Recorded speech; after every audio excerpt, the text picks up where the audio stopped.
DevOps doesn't scale anymore, not for income, not past a certain point.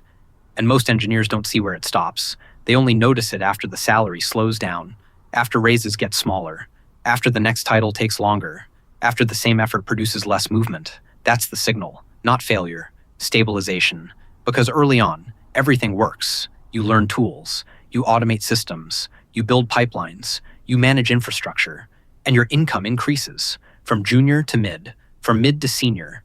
That phase feels predictable. Effort creates progress. Progress creates income. But then something breaks. Growth slows, not gradually, structurally. This is where most people get it wrong. They think the next step is more skill, more tools, more certifications, more cloud platforms.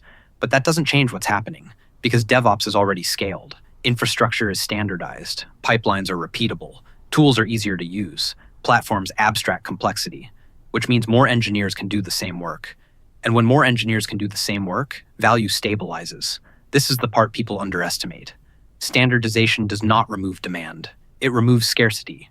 And once scarcity disappears, the premium disappears with it. The job still matters. The systems still depend on it. But the individual role becomes easier to replace. And that's what changes everything. Companies don't need many engineers at the top. They need a few. A small number of people who define how systems are built, not just how they run. This is where the limit appears.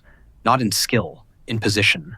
Most engineers stay in execution, deploying systems, maintaining pipelines, managing services, responding to incidents, keeping infrastructure stable.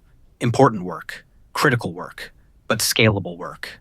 And scalable work spreads across teams, which reduces individual leverage. And leverage is what drives income, not effort, not workload, not how many alerts you handle, not how many deployments you support. Income rises when your position becomes harder to replace. And most DevOps work is becoming easier to distribute. So even as you improve, your position doesn't change. You get better, but not more valuable to the system. That's why growth stops. There is also a supply shift. More engineers moved into DevOps, back-end engineers, SRE roles, internal transitions, boot camps, self-taught paths, which increases competition, especially at mid and senior levels. Because more people are now competing for fewer positions at the top. That changes the entire system. The bottom gets crowded, the middle gets compressed, and the top becomes selective. So even strong engineers feel stuck, not because they are weak, but because the path narrowed. There is also a timing layer. The best roles are already filled, the best growth windows already passed, the system matured, and now progression depends on alignment, skill, position, and timing, all at once. And that alignment is rare. This is why many engineers stay below $180,000, not because they lack ability, but because the system already decided where growth slows. And most never move past that point. They keep adding skills to the same layer. They keep optimizing the same role. They keep proving they can execute. But execution is no longer the scarce part. The scarce part is ownership, direction, control, access to decisions.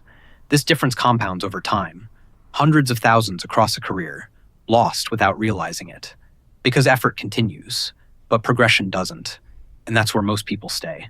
Not stuck, but contained. Inside a range that feels like growth, but never breaks through. That's what the system is designed to do. So the question is not, is DevOps still valuable? Yes. The real question is, does it still scale the way you think? For most people, it doesn't. Not anymore. Because the system already expanded. And now it stabilizes. And once it stabilizes, movement becomes selective.